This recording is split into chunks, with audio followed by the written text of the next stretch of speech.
Hola, Dios te bendiga, espero que estés muy bien. Bienvenido, bienvenida a un nuevo video de la serie Leemos la Biblia en un año y hoy comenzamos con el segundo libro histórico y es el libro de Jueces. Luego de la conquista de la tierra prometida, nos encontramos con la generación que sobrevivió a Josué, los que siguieron luego y los que vienen después de ellos. Y veremos así un círculo que se va repitiendo de la historia del pueblo de Israel, donde el pueblo de Israel peca, se aleja de Dios, Dios lo entrega en medio de sus enemigos, los hace oprimir por ellos, luego ellos se dan cuenta y claman a Dios y Dios levanta un juez y luego por ese juez los liberta y mientras vive ese juez el pueblo hace la voluntad de Dios, pero luego muerto ese juez o en otro territorio del pueblo de Israel, allí el pueblo peca, se olvida de Dios, Dios lo entrega en manos de sus enemigos, luego ellos claman a Dios en medio de su desesperación, Dios levanta a un juez, Dios utiliza milagrosamente a ese juez para poder liberarlos y luego mientras vive ese juez, el pueblo de Israel sigue adelante confiando en el Señor, pero luego muerto ese juez o en otra parte del territorio de Israel y así sucesivamente, ese círculo se sigue repitiendo a lo largo de todo el libro de Jueces, que incluye algunos siglos de la historia del pueblo de Israel hasta llegar al libro de Samuel con la instauración de la monarquía y Samuel como último juez de Israel. Veremos en este libro muchísimas historias, victorias, alianzas, también mucha tristeza en base a cuando Dios permite que el pueblo sufra a causa de sus pecados. Y no es su refugio, sino que la tormenta avanza sobre sus vidas. Por eso vamos a orar y comencemos con la lectura del día de hoy. Señor Dios, te damos muchas gracias por este tiempo que vamos a meditar en tu palabra leyendo el comienzo del libro de Jueces. Por eso, Dios, aquí está nuestro corazón como una tierra fértil, donde tu palabra, tu semilla será sembrada. Te ruego, Dios, que allí pueda germinar, crecer y dar fruto al 100, al 60 o al 30 por uno, conforme sea tu propósito y nuestra fe en tu bendita palabra. Te lo pedimos en el nombre de Jesús y juntos decimos amén y amén. Capítulo 1 del libro de Jueces. Dice así: Después de la muerte de Josué, los israelitas le preguntaron al Señor: ¿cuál de las tribus debe ser la primera en atacar a los cananeos? El Señor contestó: Judá, porque yo le he dado la victoria sobre la tierra. Entonces los hombres de Judá le dijeron a sus parientes de la tribu de Simeón. Recordemos que Judá y Simeón estaban en el mismo territorio. Judá estaba aquí y Simeón estaba aquí en el centro. Por eso es que quieren hacer una alianza para hacer la guerra. Dice así entonces, le dijeron a sus parientes de la tribu de Simeón: vengan con nosotros a luchar contra los cananeos que viven en el territorio que se nos asignó. Después nosotros los ayudaremos a ustedes a conquistar su territorio. Así que los hombres de Simeón fueron con los de Judá. Cuando los hombres de Judá atacaron, el Señor les dio la victoria sobre los cananeos y los fereceos y mataron a 10.000 guerreros enemigos en la ciudad de Besek. Mientras estaban en Besek, se toparon con el rey Adonibesek y lucharon contra él y derrotaron a los cananeos y a los fereceos. Y Adonibesek escapó, pero los israelitas pronto lo capturaron y le cortaron los pulgares de las manos y los dedos gordos de los pies. Adonibesek dijo: una vez yo tuve a 70 reyes sin los pulgares de las manos y los dedos gordos de los pies, comiendo migajas debajo de mi mesa. Ahora Dios me devolvió lo que les hice, y se lo llevaron a Jerusalén, a donde murió. Y ahí está un poco el por qué le hicieron eso. Porque él le había hecho eso a otros reyes. Entonces, ojo por ojo, diente por diente. Los hombres de Judá atacaron Jerusalén y la tomaron. Mataron a todos sus habitantes y prendieron fuego a la ciudad. Luego descendieron para combatir contra los cananeos que vivían en la zona montañosa, en el Negev y en las colinas occidentales. Judá marchó contra los cananeos en Hebrón, antiguamente llamada Kiriat Arba, derrotó a las fuerzas de Sesai, Aimán y Talmai. De allí salieron a luchar contra los habitantes de la ciudad de Debir, antiguamente llamada Kiriat Sefer. Caleb dijo: daré mi hija Axa en matrimonio al que ataque y tome Kiriat Sefer. Otoniel, hijo de Cenaz, hermano menor de Caleb, fue quien conquistó la ciudad. Así que Acsa pasó a ser esposa de Otoniel. Cuando Acsa se casó con Otoniel, ella insistió en que él le pidiera un campo a Caleb, su padre. Mientras ella se bajaba de su burro, Caleb le preguntó: ¿qué te pasa? Ella contestó: concédeme otro obsequio. Ya me regalaste tierras en el Negev, ahora te ruego que también me des manantiales. Entonces Caleb le entregó tanto los manantiales de la parte alta como los de la parte baja. Cuando los miembros de la tribu de Judá salieron de Jericó, la ciudad de las palmeras, los ceneos, que eran descendientes del suegro de Moisés, los acompañaron al desierto de Judá y se establecieron entre la gente del lugar cerca de la ciudad de Arad, en el Negev. Luego Judá se unió con Simeón para luchar contra los cananeos que vivían en Sefat y destruyeron la ciudad por completo. Por eso la ciudad fue llamada Horma. Además, Judá tomó las ciudades de Gaza, Ascalón y Ecrón junto con los territorios vecinos. Israel no conquista toda la tierra. Versículo 19. El Señor estaba con los de Judá y ellos tomaron posesión de la zona montañosa, pero no lograron expulsar a los habitantes de las llanuras, quienes tenían carros de guerra hechos de hierro. Caleb recibió la ciudad de Hebrón, tal como Moisés le había prometido, y expulsó a todos los habitantes que eran descendientes de los 3 hijos de Anac. Sin embargo, la tribu de Benjamín no logró expulsar a los jebuseos, quienes vivían en Jerusalén. Por eso, hasta el día de hoy, los jebuseos viven en Jerusalén junto con el pueblo de Benjamín. Los descendientes de José atacaron la ciudad de Betel, y el Señor estuvo con ellos, y enviaron espías a Betel, antes conocida como Luz, quienes abordaron a un hombre que salía del poblado y le dijeron: muéstranos cómo entrar en la ciudad y tendremos compasión de ti. Entonces él le mostró una vía de acceso y ellos mataron a todos en la ciudad, menos a ese hombre y a su familia. Más tarde, el hombre se trasladó a la tierra de los hititas, donde estableció una ciudad a la que llamó Luz. Ese nombre lo conserva hasta el día de hoy. La tribu de Manasés no logró expulsar a la gente que vivía en Bet-San, Tanmac, Dor, Ibleam, Megiddo y todos los asentamientos vecinos, porque los cananeos estaban decididos a quedarse en esa región. Con el tiempo, cuando los israelitas se fortalecieron, obligaron a los cananeos a trabajar como esclavos, pero nunca los expulsaron de la tierra por completo. La tribu de Efraín no logró expulsar a los cananeos que vivían en Geser, así que los cananeos siguieron viviendo hasta allí, en medio de los de Efraín. La tribu de Zabulón no logró expulsar a los habitantes de Quitrón y de Naalal, así que los cananeos siguieron viviendo en medio de los de Zabulón, pero los cananeos fueron obligados a trabajar como esclavos para ellos. La tribu de Aser no logró expulsar a los habitantes de Aco, Sidón, Adlab, Aksib, Elba, Afec ni Rehob. Así que los de Aser se establecieron entre los cananeos, quienes controlaban la tierra debido a que no lograron expulsarlos. Asimismo, la tribu de Neftalí no logró expulsar a los habitantes de Bet-Semes ni a los de Bet-Anat. Así que Neftalí se estableció entre los cananeos, quienes controlaban la tierra. Sin embargo, los habitantes de Bet-Semes y los de Bet-Anat fueron obligados a trabajar como esclavos para la gente de Neftalí. En cuanto a la tribu de Dan, los amorreos los obligaron a retirarse a la zona montañosa y no los dejaron descender a las llanuras. Los amorreos estaban decididos a quedarse en el monte Eres, en Ajalón, en Saalbín, pero cuando los descendientes de José aumentaron en fuerza, obligaron a los amorreos a trabajar como esclavos. La frontera de los amorreos iba desde el paso de los escorpiones hasta Sela y desde allí se extendía hacia arriba.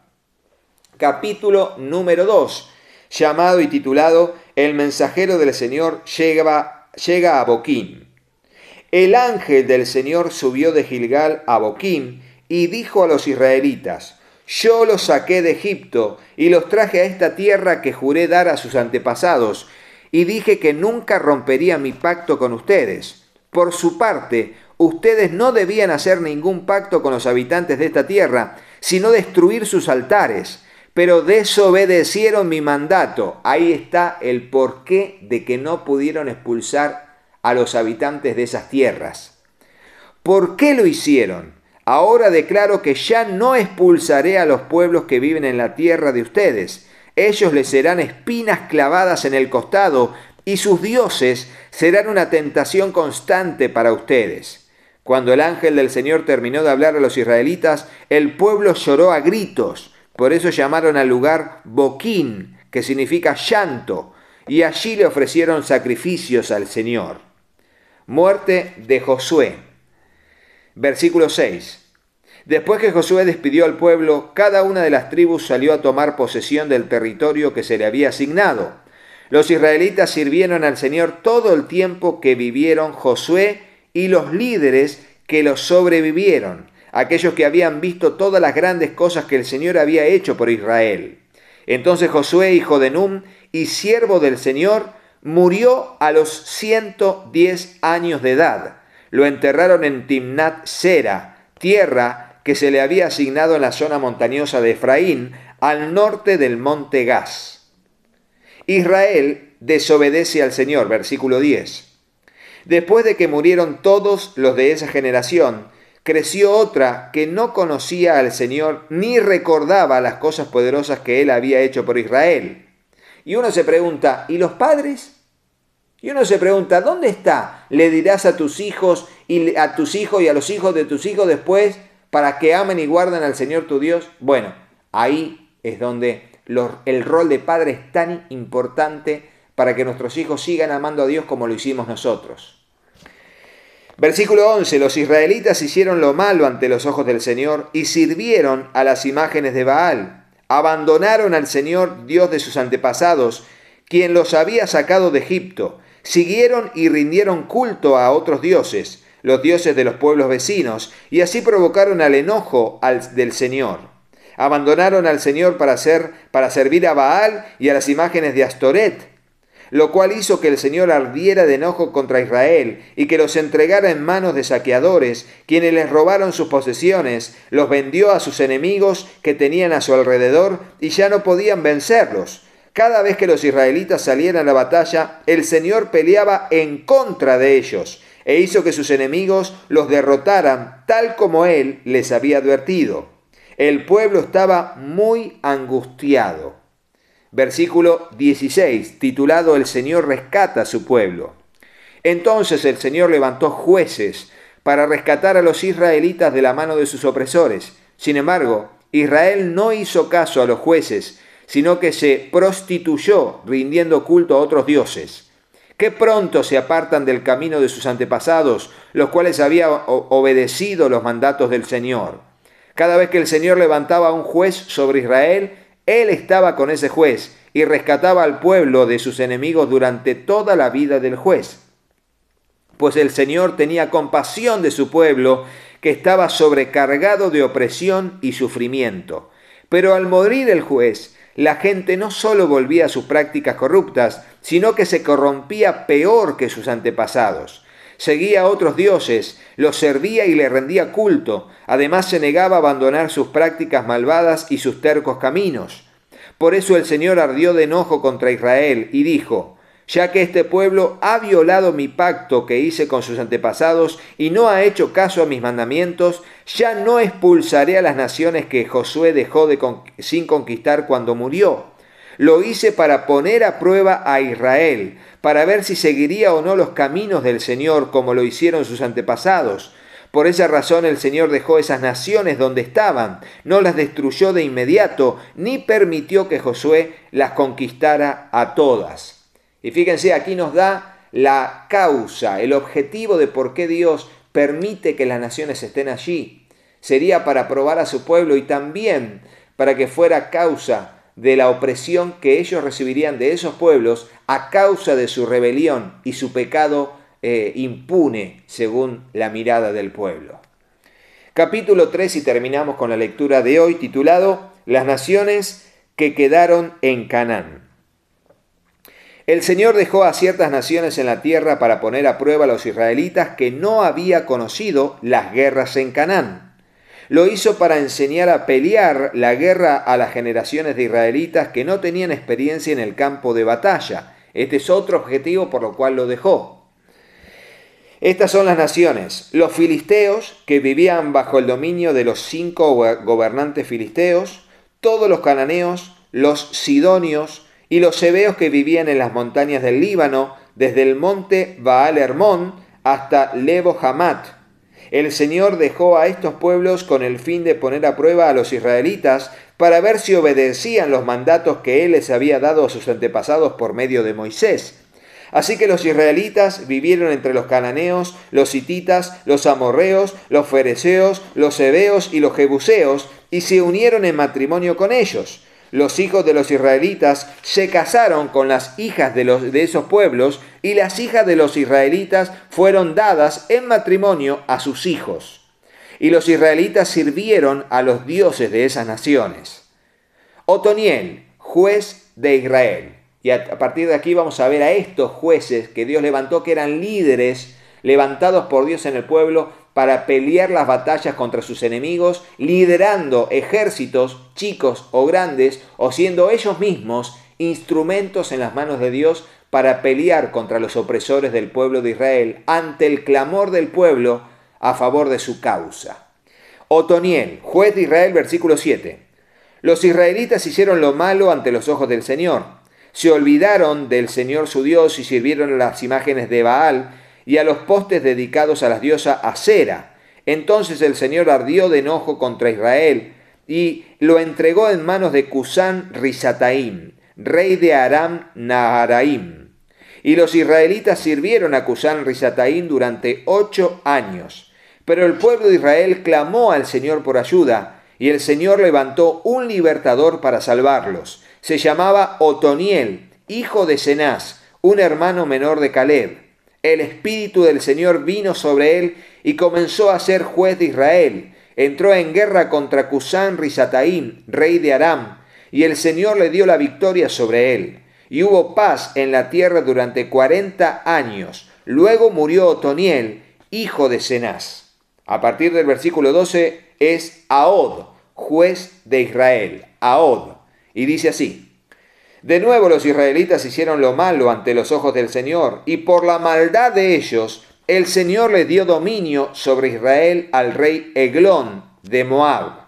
Eglón se alió con los amonitas y los amalecitas, y salió a pelear y derrotó a Israel y tomó posesión de Jericó, la ciudad de las palmeras.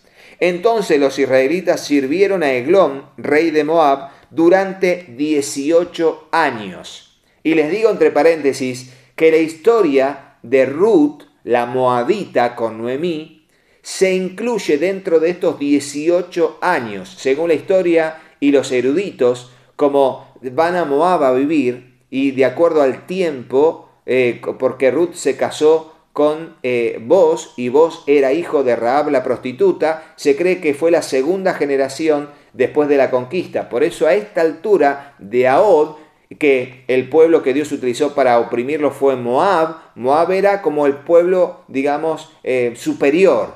Entonces por eso Noemí con su esposo van a Moab a vivir, porque era el pueblo que los dominaba en ese tiempo. Sigamos. Versículo 15. Sin embargo, cuando el pueblo de Israel clamó al Señor por ayuda, el Señor nuevamente levantó a un libertador para salvarlos. Se llamaba Ahod, hijo de Gera, quien era un hombre zurdo de la tribu de Benjamín. Los israelitas enviaron a Ahod a entregar el dinero de la tribu al rey Eglón en Moab. Así que Ahod hizo una daga de 2 filos de unos 30 centímetros de largo. La ató a su muslo derecho y la escondió debajo de la ropa. Luego él le llevó el dinero de tributo a Eglón, quien era muy gordo. Fíjense lo que dice la Biblia, era muy obeso, muy gordo. Después de entregar el pago, Ahod emprendió el regreso junto con los que habían ayudado a llevar el tributo. Pero cuando Ahod llegó donde estaban los ídolos de piedra, cerca de Gilgal, se regresó, se presentó ante Eglón y le dijo: «Tengo un mensaje secreto para usted». Entonces el rey le ordenó a sus sirvientes que se callaran y que todos salieran de la habitación. Así que Ahod se acercó al rey Eglón, quien estaba sentado solo en una habitación fresca de la planta alta, y le dijo: «Tengo un mensaje de Dios para usted». Cuando el rey Eglón se levantó de su asiento, Ahod sacó con la mano izquierda la daga que tenía en el muslo derecho y se la clavó al rey en el vientre. La daga entró tan profundo que la empuñadura se hundió debajo de la gordura del rey. Así que Ahod no sacó la daga y al rey se le vaciaron los intestinos. ¡Oh! Fíjense esta expresión. Le metió la daga, entró adentro del cuerpo, entró toda la empuñadura, sacó la mano y quedó la daga adentro de la panza gorda del rey. Tremendo. Entonces Ahod cerró las puertas de la habitación, le puso llave y escapó por la letrina. Ahod ya se había ido cuando los sirvientes del rey regresaron y encontraron cerradas las puertas de la habitación de la planta alta. Pensaron que tal vez el rey estaba usando la letrina dentro del cuarto, así que esperaron. Pero al ver que el rey tardaba mucho en salir, se preocuparon y buscaron una llave. Cuando abrieron las puertas, encontraron a su amo muerto en el suelo. Mientras los sirvientes esperaban, Ahod escapó y pasó por los ídolos de piedra rumbo a Seirat. Cuando llegó a la zona montañosa de Efraín, llamó a tomar las armas. Después encabezó un grupo de israelitas colina abajo. «Síganme», les dijo, «porque el Señor les ha dado la victoria sobre Moab, su enemigo». Así que los israelitas lo siguieron y tomaron control de los vados del río Jordán, que cruza hacia Moab, y no dejaron que nadie pasara. Atacaron a los moabitas y mataron a unos 10.000 de sus guerreros más fuertes y robustos. No escapó ni uno de ellos. Así que Israel conquistó a Moab en aquel día y hubo paz en la tierra durante 80 años. Y así terminamos diciendo el versículo 31, de Sangar, juez de Israel. Después de Ahod fue Sangar, hijo de Anat, quien rescató a Israel. En una ocasión mató a 600 filisteos con una aguijada de bueyes. Y no está hablando solo de después en el tiempo, sino después en la historia. La historia que va a contar es esto. Por eso los jueces se ubican en diferentes tiempos, en diferentes líneas de tiempo histórico, digamos, cronológica, pero también en diferentes zonas. En la zona de Benjamín en el centro, luego Otoniel en la parte sur, luego aquí Sangar en la parte occidental, pegado al mar Mediterráneo, y así nos va describiendo. Y hasta aquí la lectura del día de la fecha. Si te gustó el video, ponle me gusta y dejanos en el comentario si tenés alguna pregunta con respecto a la lectura del día de la fecha. Suscríbete al canal y activa la campanita para que te lleguen las notificaciones de todos los videos que a diario vamos subiendo, y disfruta del canal que está para bendecir tu vida. Hasta mañana, Dios mediante. Chau, chau.